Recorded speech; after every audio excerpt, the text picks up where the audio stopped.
kasih juga kepada Bapak dan Ibu yang sudah bergabung pada hari ini. Jadi di sini saya lebih akan sharing mengenai psikologi dan neuroscience itu secara basis konseptual filosofinya seperti apa sebetulnya duduk perkaranya. Kebetulan hari ini saya mendapatkan sesi bersama dengan Ibu Dekan di sini. Jadi ini manggung kedua kami bersama, karena manggung pertama yang bersama itu adalah kami menjalin kolaborasi riset tentang replikasi ego-depletion yang nanti bulan September nanti rencananya akan terbit di jurnal Perspective on Psychological Science. Riset ego-depletion itu merupakan kolaborasi antara kami dari Indonesian Lab dengan 21 peneliti lain di seluruh dunia. Jadi itu adalah sebuah riset skala besar. Ego-depletion itu masuknya di bawah, kalau dalam psikologi term yang digunakan adalah self-control atau pengendalian diri. Tapi ada banyak istilah lain juga selain self-control. Di psikologi itu self-control dikenal juga sebagai willpower atau kehendak bebas, dikenal juga sebagai ego strength dalam bahasanya Freud yang berarti kekuatan ego. Itu kalau dalam bahasa psikologi. Tapi anehnya setelah kita telusuri lebih jauh, sebetulnya konsep mengenai self-control ini itu juga dikenal di dalam bidang neuroscience, hanya saja dengan menggunakan penamaan yang berbeda. Neuroscience tidak dikenal dengan yang namanya ego strength willpower. Yang dikenal di bidang neuroscience adalah istilahnya sebagai executive function. Padahal setelah kita lihat, loh, paradigmanya ternyata sama persis. Benda yang diukur, apa yang hendak diukur, itu ternyata sama di dalam psikologi dan neuroscience, yaitu perilaku dan proses mental. Tapi kenapa penamaannya jadi berbeda gitu? Kalau misalnya Bapak dan Ibu nanti punya kesempatan, mungkin bisa dilihat juga ada cukup banyak konsep-konsep yang sangat dikenal dalam psikologi dan juga sangat dikenal di dalam neuroscience, tapi antara keduanya itu berjalan sendiri-sendiri, seolah-olah tidak ada benang merah di antara keduanya.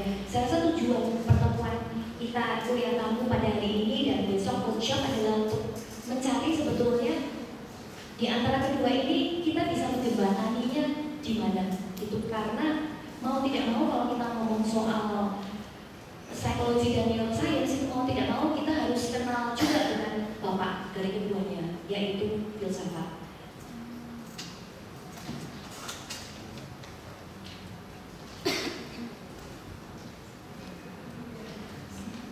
Ya, jadi kalau ngomong soal filsafat, ini adalah sebuah lukisan tentang para filsuf di School of Athens. Jadi yang di sebelah sini yang warna coklat ini adalah Socrates, kemudian yang warna oranye ini adalah Plato, dan yang sebelahnya adalah Aristotle. Lukisan ini dibuat pada abad ke-15 oleh Raphael. Raphael sendiri adalah seorang pelukis terkenal. Kalau nggak salah gosip-gosipnya, dia juga melukis dirinya sendiri di dalam lukisan ini. Jadi selfie gitu ya, diri sendiri. Dan itu yang ini, yang delik ini yang bersembunyi di sini ini dicurigai sebagai Raphael. Sorry, yang ini. Ya. Karena yang lain semuanya adalah para filsuf terkenal di Yunani. Hanya ada satu yang tidak bisa diidentifikasi dan itu dicurigai sebagai si Raphael sendiri yang melakukan selfie abad gelap gitu.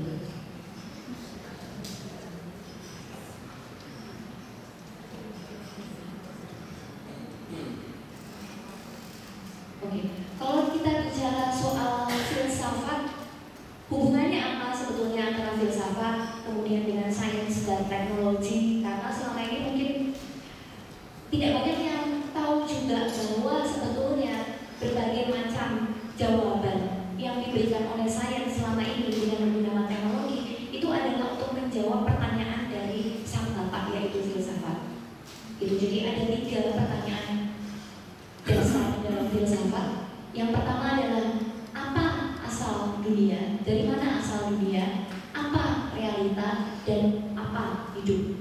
Jadi itu pertanyaan yang tampaknya mungkin bagi kita para peneliti gitu ya, itu kan kesannya pertanyaan yang abstrak banget. Bertanya tentang asal usul dari universe, bertanya tentang realita dan hidup. Tapi akan nanti dengan perkembangan teknologi yang semakin lama semakin maju, ternyata pertanyaan ini kemudian bisa diturunkan dan bisa dijawab pada level yang saintifik. Syarat dari sains itu hanya ada 3 sebagaimana yang diketahui oleh Bapak dan Ibu. Yang pertama adalah yaitu harus empiris, artinya bendanya bisa Dia harus positif, artinya dia bisa diukur, dan dia harus bisa difalsifikasi. Itu menurut Popper. Falsifikasi adalah dia tujuan sains bukanlah untuk menemukan kebenaran, tapi untuk mereduksi kesalahan. Dan selama ini sebelum sains mulai berkembang, harus kita akui perkembangan sains itu tidak lepas dari tokoh yang namanya Galileo ini yang menemukan teleskop.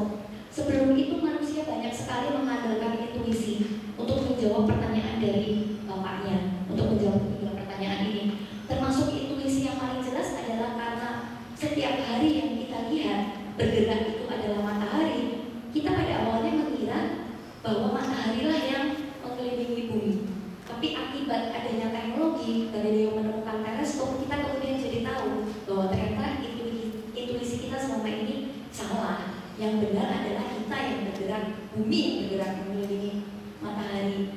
Dan sampai detik ini, sampai saat ini, bisa dikatakan juga masih banyak sebetulnya sains ilmu yang masih mengandalkan kepada intuisi.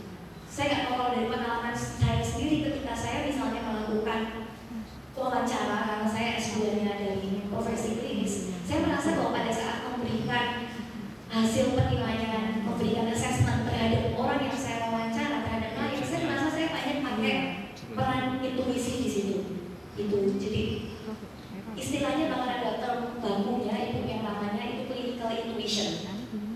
Dan itu setelah ditelusuri lebih jauh, clinical intuition itu sebenarnya bagian dari art.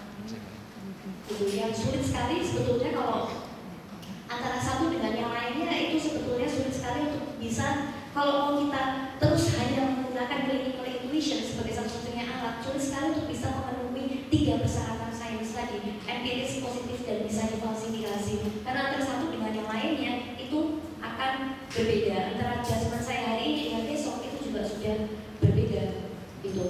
Nah dari ketiga pertanyaan tadi kemudian muncul ilmu-ilmu besar yang menjawab pertanyaan tentang asal-usul dunia itu adalah kosmologi, kemudian what is reality, study about reality itu adalah fisika dengan 3 tokohnya, Copernicus, Galileo yang kemudian menginspirasi Newton. Copernicus, Galileo ini juga teorinya banyak digunakan dalam bidang kosmologi, kalau sekarang namanya space science yang membuat roket dan sebagainya.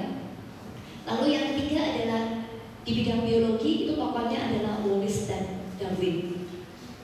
Saya tidak tahu, tapi sepanjang pemahaman saya di Indonesia, kita persinggungan kita dengan Wallace dan Darwin itu sedikit sekali, sehingga banyak yang kaget ketika dibilang bahwa Darwin itu adalah sebetulnya adalah juga bapaknya psikologi. Itu banyak yang merasa kaget, merasa bahwa Darwin kan biologi, karena adanya semacam missing link antara biologi dengan psikologi yang sebetulnya semua itu bisa ditemukan di Darwin. Dari bukunya yang dia banyak sekali membahas soal human emotion itu. Nah, kemudian along the way seiring dengan zaman, dengan perkembangan teknologi, muncullah 2 ini, psikologi dan neuroscience. Pertanyaannya kemudian adalah ilmu awal itu ada 3, kosmologi, fisik, dan biologi. Psikologi dan neuroscience ini anaknya siapa? Gitu. Karena ada bapaknya, ada ibunya juga. Lalu tiba-tiba muncul 2 anak ini. Apakah ini kakak adik atau anak kembar, atau jangan-jangan malah hanya tetanggaan dan bermusuhan? Itu pertanyaan yang mendasar. Karena psikologi dan neuroscience itu sebetulnya sama-sama objek kajiannya adalah tentang proses mental dan perilaku. Proses mental itu yang meliputi kognisi dan emosi afek, kemudian perilaku adalah segala yang bisa kita amati. Cuma memang seiring dengan perkembangannya, cara untuk mengukurnya berbeda, dan problem pengukuran itu dari ratusan tahun yang lalu, ribuan tahun yang lalu sampai sekarang itu selalu menjadi masalah yang menyebabkan si bapak filsafat tadi bertanya, apakah yang diukur oleh para saintis itu sudah benar?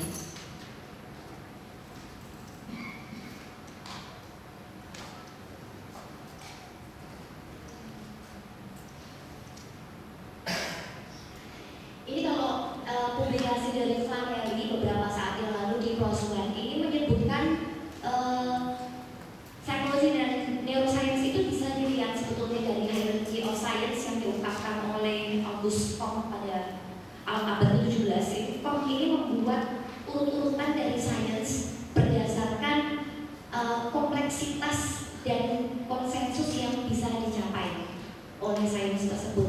Jadi di Kom ini diakui sebagai bapak ilmunya sosiologi.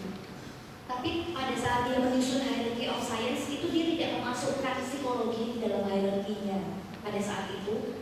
Bukan karena dia tidak tahu bahwa ada ilmu yang belajar soal proses mental dan perilaku, bukan. Tapi menurut dia psikologi itu sebaiknya jangan pernah terlepas dari filsafat, karena nantinya psikologi itu jika lepas dari filsafat itu akan jatuh kepada cocokologi. Cocokologi itu ilmu mencocok-cocokkan. Dan itu kekhawatiran utama Kom kenapa dia sampai tidak memasukkan psikologi di dalam hierarchy of science-nya. Tapi andaikan Kom sampai hari ini masih hidup, saya rasa dia juga akan memberikan pendapat yang sama tentang neuroscience, bahwa neuroscience itu kalau tidak berhati-hati itu akan jatuh pada yang namanya the new phrenology. Karena banyak sekali temuan-temuan di bidang neuroscience itu yang tidak lebih hanya bicara soal spasial, soal di mana tempat, dan juga secara soal temporal, kapan area tertentu di otak menyala. Lalu bedanya sama phrenologi apa? Pada saat saya mengajar mahasiswa itu jadi gampang-gampangan bahwa misalnya emosi berarti letaknya di amigdala. Jadi mereka menghafalkannya seperti itu. Kemudian self control, berarti prefrontalnya bagus. Kalau orang emosional amigdalanya kecil. Kebalik ya, kalau orang emosional amigdalanya gede banget. Kalau orang tidak emosional amigdalanya kecil. Loh, bedanya dengan phrenologi lantas apa? Tidak segampang itu, tidak sesederhana itu untuk bisa menginterpretasikan proses mental dan perilaku dengan menggunakan bahkan alat-alat yang secanggih neuroscience. Ini ada banyak alat-alat di bidang neuroscience. Saya tunjukkan dulu kepada Bapak dan Ibu. Mulai dari nanti yang mungkin akan dibahas juga di acara hari ini, yaitu dengan menggunakan EEG. Sistem yang dipakai adalah BCI, Brain Computer Interface. EEG ini tidak hanya versi yang serem-serem, tapi juga ada versi yang untuk bayi. Ini sudah digunakan juga untuk penelitian karena bayi tidak bisa diwawancara dan mengisi kuesioner. Jadi mereka itu diteliti dengan menggunakan EEG. Lalu kemudian yang ini yang emotif, ini Bu Supra di psikologi UGM ini ada untuk alatnya penelitian yang melakukan emotif ini. Terus kemudian kalau masih kurang canggih, mungkin bisa investasi untuk membeli yang namanya fMRI. Ini benar-benar dari Siemens dengan harga sekian miliar. Kalau masih kurang canggih juga masih ada yang namanya optogenetics. Ini alat yang fungsinya bukan hanya untuk melakukan penelitian saja, tapi juga sudah bisa digunakan untuk metode terapi, yaitu dengan menghapus sel-sel tertentu dengan cara located. Jadi kalau misalnya kedepannya akan dikembangkan, kalau misalnya ada memori buruk misalnya yang ingin kita lupakan dan setengah mati sudah pergi ke psikolog, sudah ikut terapi, setengah mati melupakan, ini bisa dengan menggunakan optogenetics ini karena langsung dia menyasar pada area yang memang ingin kita hapus. Cuman sampai saat ini memang masih pada tahap yang trial, karena masalah hapus itu nggak bisa dikembalikan lagi. Kalau yang dihapus malah memori indah kan memori. Sampai yang terakhir yang mengagumkan sekaligus menakutkan itu adalah apa yang disebut sebagai machine learning. Machine learning ini kalau zaman dulu komputer musuh manusia dalam permainan catur misalnya, itu komputernya masih kalah karena manusia ketahanannya masih manusia, itu manusia bisa learning lah intinya. Tapi setelah komputer yang sekarang yang di era modern ini, dia mengambil model ganglia basal, sehingga kemudian dia juga bisa learning. Dan karena dia tidak stres, karena dia tidak cemas, karena dia tidak mengalami berbagai macam hal yang seringkali kita alami sehari-hari, akibatnya dia jauh lebih powerful. Cuma persoalannya adalah karena bahannya masih silikon, jadinya untuk bisa coping emosi itu masih sangat terbatas. Ini sekarang sedang dikembangkan, kalau misalnya suatu saat nanti bisa menggunakan silikonnya diganti dengan karbon, which is material kita juga sebagai manusia nggak tahu lah nanti apa jadinya. Gitu. Tapi ini masa depan, Bapak dan Ibu, mau nggak mau kita harus, ya pilihannya antara dua. Yang pertama adalah nggak mau tahu, atau kita bereaksi dengan cara kita juga berusaha untuk belajar atau kita melawan. Sebetulnya kan hanya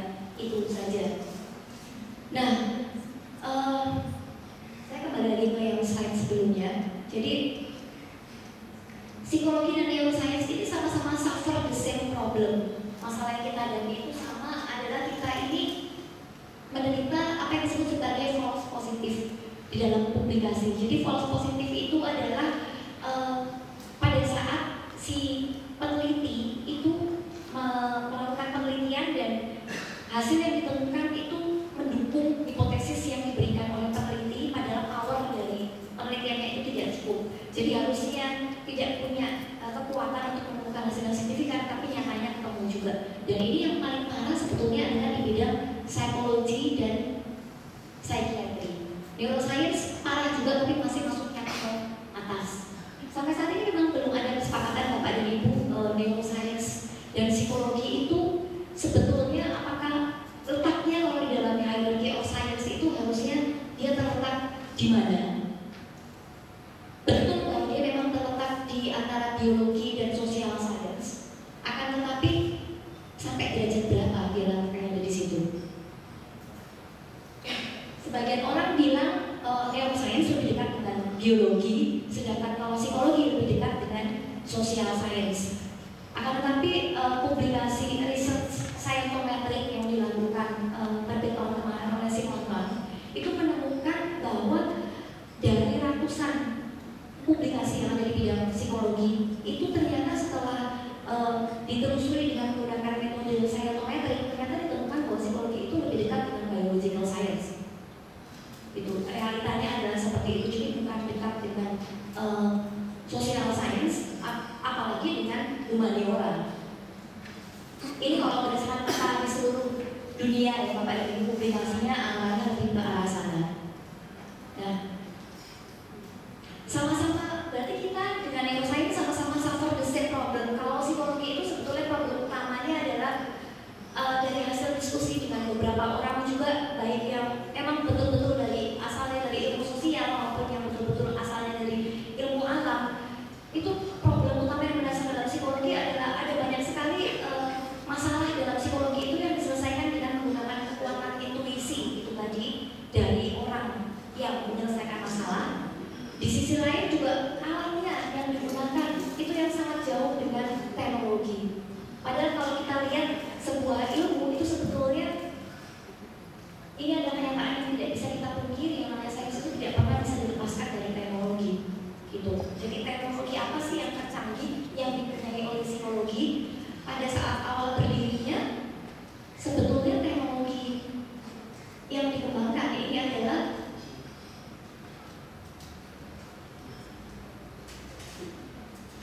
ini Bapak dan Ibu mungkin sudah kenal William Wundt dan teman-temannya. Tahun 1879 psikologi mulai diakui sebagai sains. Jadi memenuhi ketiga syarat sains. Karena apa? Karena melalui metode yang disebut sebagai